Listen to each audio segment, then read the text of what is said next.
존경하는 국민 여러분, 우리 한반도는 해양 세력과 대륙 세력이 충돌하는 지역입니다.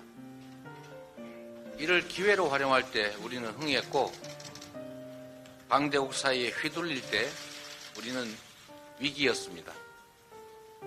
그래서 한반도의 외교는 더 정교해야 합니다.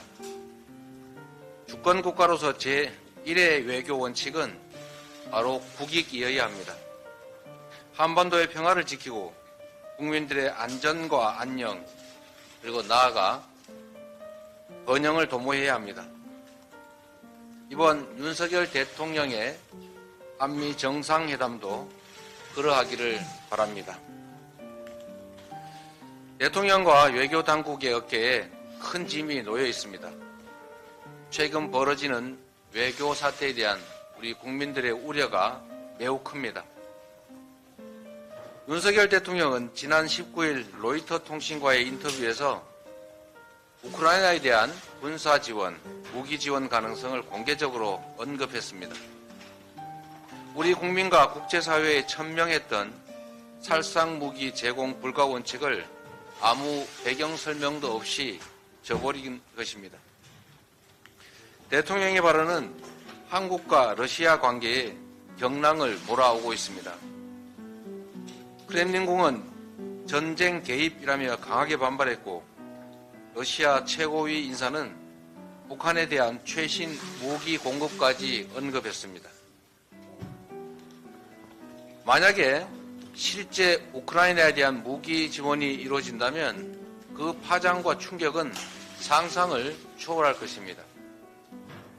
당장 러시아에는 현대자동차, 삼성전자, LG전자, 롯데와 같은 500여 개, 150여 개의 우리 기업이 진출해 있습니다.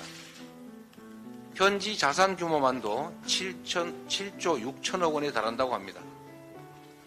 우크라이나에 대한 무기 지원은 우리 기업들에게 사실상 폐업 선고가 될 수도 있습니다. 그에 더해서 무기 지원은 북러시아의 군사적 밀착을 자극해서 결과적으로 한반도의 위기를 한층 고조시키고 우리의 안보를 위협할 것입니다. 사실상 한국과 러시아의 관계가 1990년 수교 이전의 상태로 되돌아가게 됩니다.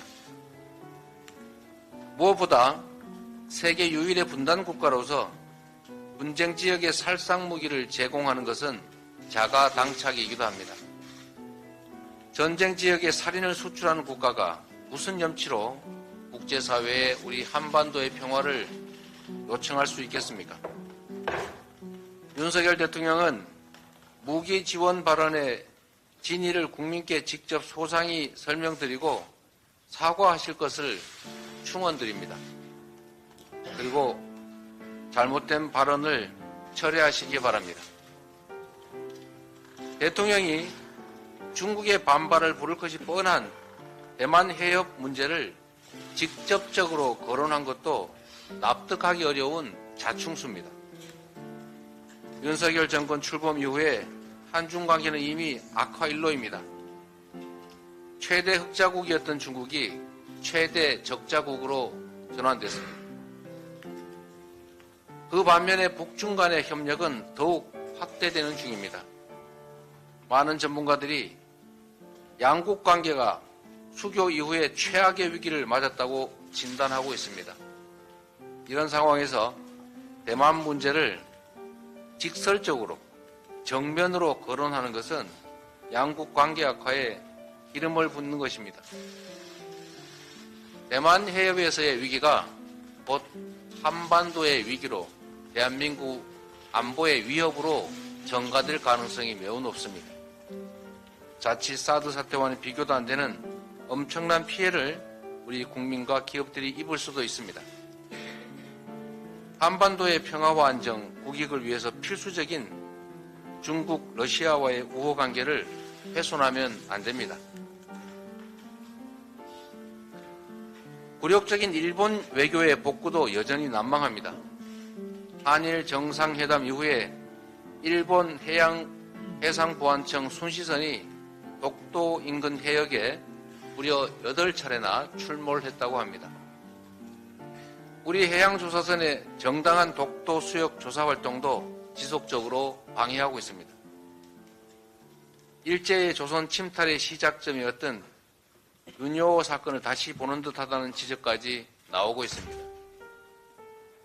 세계 주요 국가들과 어깨를 나란히 하던 우리 대한민국이 퍼주기 외교로 국익도 자존심도 다 짓밟히고 동래북 신세로 전락했다는 한탄마저 나오고 있습니다.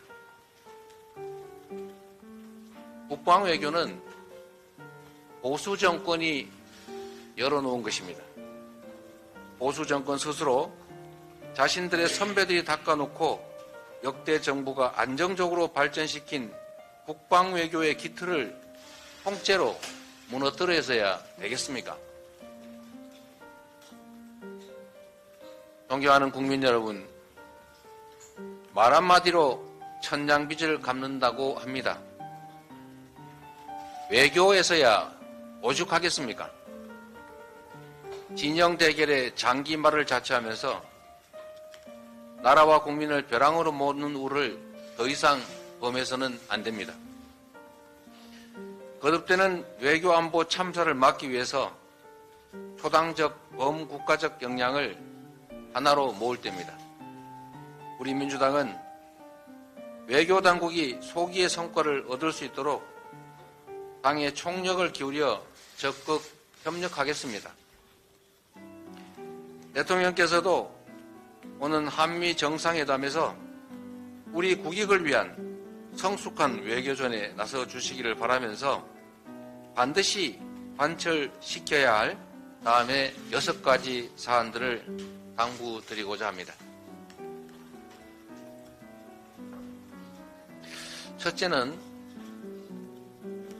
반드시 해야 될 3가지입니다. 미국의 도청 파문에 대한 우리의 문제의식을 분명하게 피력하고 사과와 재발 방지 대책에 대한 미국 측 의사를 확인해야 합니다. IRA와 반도체 지원법을 한미 정상회담의 의제로 삼아서 우리 기업이 더 이상 피해보지 않도록 동등한 대우를 받을 수 있도록 해결책을 만들어야 합니다. 그리고 어떤 형태, 어떤 방식으로든 분쟁 지역에 살상 무기를 지원하지 않겠다는 원칙을 표명하고 또 관철해야 합니다. 다음으로 해서는 안 될 일 3가지를 말씀드리려고 합니다. 외교는 소리 없는 전쟁입니다. 유의해야 할 것이 많지만 다음의 사안들은 꼭 염두에 두시기를 부탁드립니다. 한미 정상회담에서 우크라이나 무기 지원에 대한 어떤 방식의 합의도 해서는 안 됩니다. 대만 문제에 대한 한국의 불개입 원칙을 관철하고 공동성명 논의 대상에서 제외해야 합니다. 더 이상의 퍼주기 국익 훼손 외교를 하지 마십시오.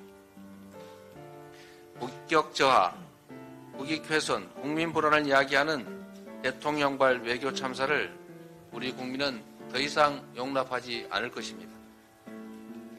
우리 민주당은 국민의 생명과 안전, 국익을 위협하는 모든 말과 행위를 막아내는 방파제가 되겠습니다. 분쟁 지역에 무기를 지원하는 문제에 대해서 국민의 대표인 국회의 동의를 받도록 관련법의 제정 개정을 적극 검토하겠습니다. 존경하는 국민 여러분, 윤석열 정권이 이제 곧 출범 1주년을 맞습니다. 축하보다는 보원을 앞세울 수밖에 없는 현실이 참으로 안타깝습니다. 외교 안보의 실책은 돌이킬 수 없는 국가적 재앙을 야기하게 됩니다. 그래서 외교 안보에는 여야가 따로 있을 수 없습니다. 정부가 국민과 나라를 위해 바른 길을 걷는다면 민주당은 전폭적으로 대통령과 정부에 협조할 것입니다. 대통령과 외교당국은 부디 5천만 국민의 생사를 짊어지고 있다는 책임감을 가지고 국익에 기초한 유능한 실용 외교에 전념해 주십시오. 판단하고 결정하고 행동하는 데서 신중을 기해 주시기를 다시 한번 당부드립니다. 고맙습니다.